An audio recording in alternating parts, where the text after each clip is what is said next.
As you know by now, Trey Lance is a Cowboy after the Niners dealt him to the boys for a fourth rounder on Friday. I want to dig into both sides of this because I expected a trade to happen. I've said it all along. But I really was, and I wish I could say like, oh, of course.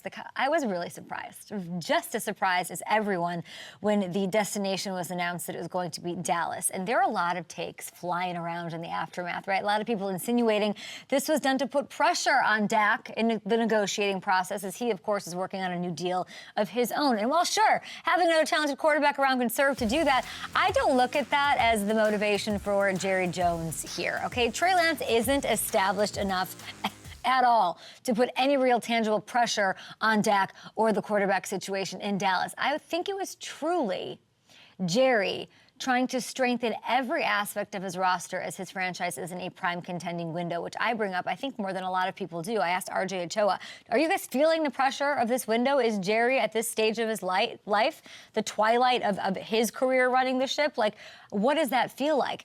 Dallas cannot afford to waste anything this year if they want something to happen. They cannot afford a holdback, a setback, an injury, a calf strain, anything. And yes, Cooper Rush did a great job filling in last season when he had to.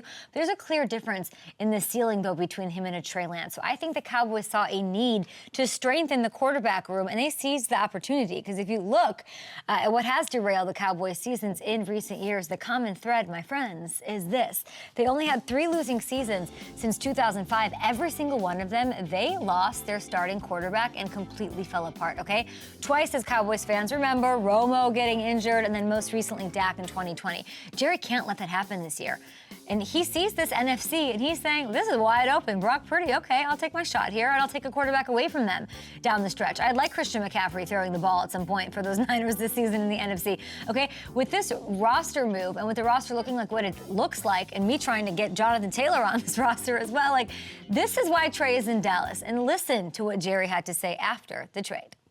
I think had we been able to draft him with next year's 4, the kind of talent he was in this draft, like I just told you 2 years ago, we were looking at Philadelphia quarterback, I'm not going to call any names, but looking at him. Had he fallen to us there, we would have drafted him. It is our plan when we can, but it very seldom happens to have someone of high enough quality to be there at the right place with our draft pick. This one worked.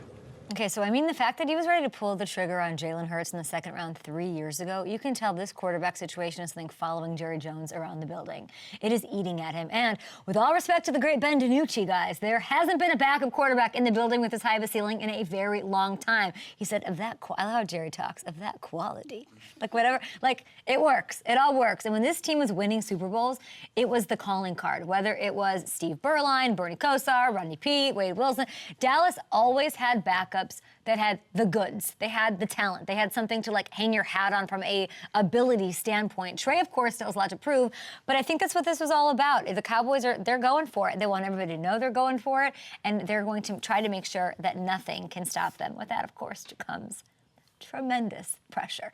Now, the Niners side of the deal, we can't ignore. This trade marked sort of the end of what's been going on in San Francisco that's been really strange, and an off-season saga that's actually gone more than one season that won't really be able to be unpacked until things get played out, right?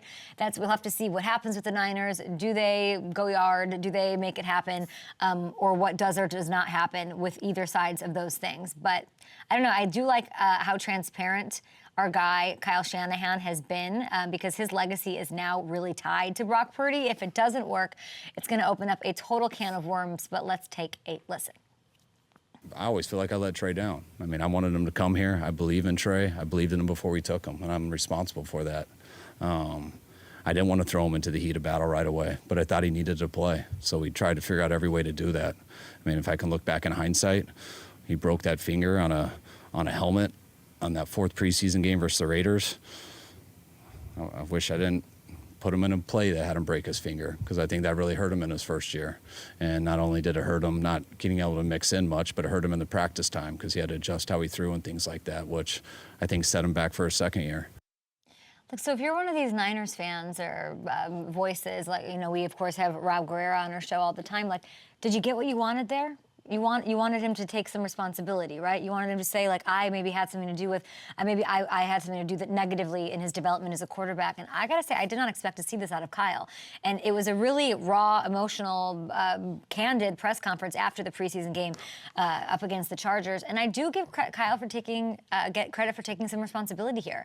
The reasoning at this point is a little bit irrelevant. Like, the bottom line is clear. Trey was nowhere near where they needed him to be developmentally with a team that's about to win a Super Bowl and is well on their way. That position, that everything is too important for the franchise to spend more time working on that. So now we know, Kyle's sort of admitting it, his legacy is tied to Brock Purdy. And if this doesn't work, it's going to be a disaster, right? But I will say, I got confidence. I know Hamilton has confidence. He was texting me this morning, I'm all in, Brock Purdy.